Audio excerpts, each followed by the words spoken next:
नमस्कार, आदाब, सत श्री अकाल, जय भीम, जोहार। मेरा नाम है नवीन कुमार। आखिरकार डॉक्टर नुसरत परवीन ने बिहार सरकार की नौकरी ज्वाइन कर ली। नुसरत परवीन याद है आपको?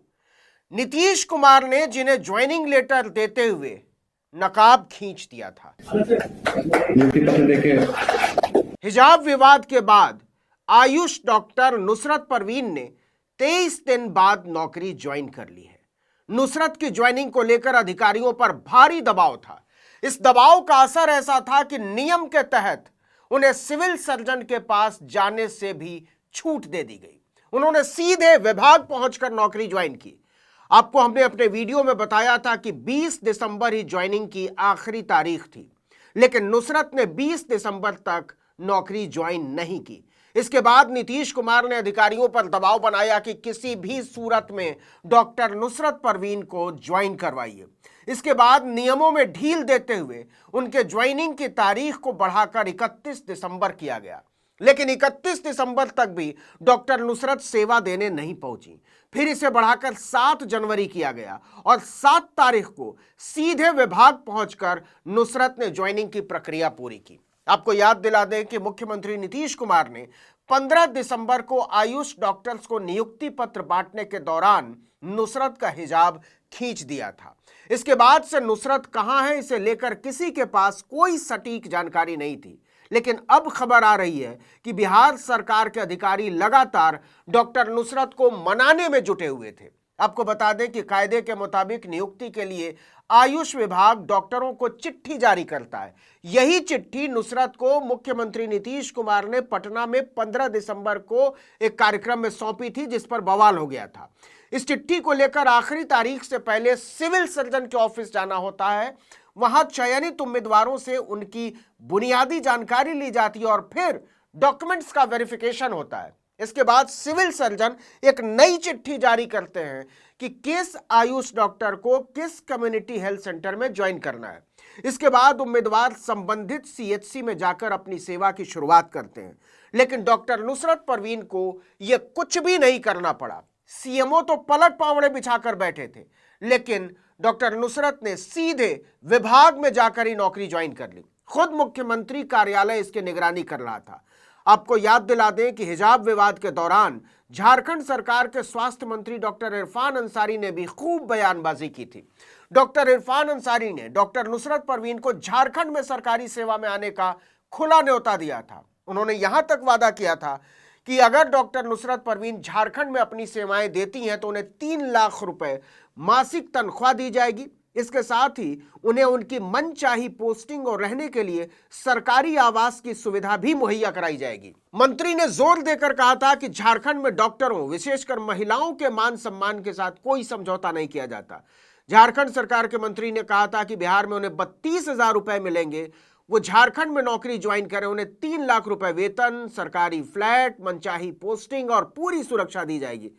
लेकिन लगता है डॉक्टर नुसरत ने बिहार को ही अपनी कार्यस्थली बनाने का फैसला कर लिया है। आपको याद दिला दें कि हिजाब खींचे जाने की घटना के बाद डॉक्टर नुसरत के भाई ने कहा था कि वो इससे बेहद आहत हैं और सदमे में हैं। उन्होंने ये भी कहा था कि वो किसी भी सूरत में बिहार सरकार की नौकरी ज्वाइन नहीं करना चाहती। दूसरी तरफ इसे लेकर नीतीश कुमार और बिहार सरकार की भारी किरकिरी हुई थी, क्योंकि जिस समय यह घटना घटी थी उस समय मंच पर स्वास्थ्य मंत्री मंगल पांडे, बीजेपी के हैं, समेत बिहार सरकार के कई मंत्री मौजूद थे, उप मुख्यमंत्री भी थे।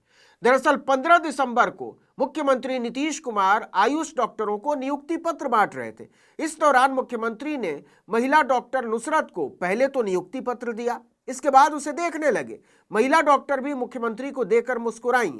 इसके बाद मुख्यमंत्री ने हिजाब की ओर इशारा करते हुए पूछा कि ये क्या है जी? महिला ने जवाब दिया, हिजाब है सर। सीएम ने कहा हटाइए इसे। इसके बाद मुख्यमंत्री ने खुद अपने हाथ से महिला का हिजाब हटा दिया। इस दौरान डिप्टी सीएम सम्राट चौधरी नीतीश कुमार को रोकने की कोशिश में उनकी आस्तीन खींचते हुए भी नजर आए थे, लेकिन नीतीश कुमार नहीं रुके थे। हिजाब हटाने से महिला थोड़ी देर के लिए असहज हो गई। इतना ही नहीं, इस पर आसपास मौजूद लोग हंसने भी लगे। लेकिन अधिकारियों ने मामले की गंभीरता को उसी समय भांप लिया था। इसके बाद कार्यक्रम में मौजूद अधिकारियों ने डॉक्टर नुसरत को नियुक्ति पत्र फिर थमाया और वहां से जाने का इशारा किया। नुसरत फिर वहां से चली जाती है। इसके बाद डॉक्टर नुसरत ने बिहार सरकार में सेवा देने से साफ इनकार कर दिया और कहा कि वो इस घटना से बेहद आहत हैं और सदमे में हैं। उनकी धार्मिक पहचान और आस्थाओं का मजाक उड़ाया गया है। आरजेडी ने इसे महिलाओं का अपमान बताते हुए मुख्यमंत्री के इस्तीफे तक की मांग कर डाली थी।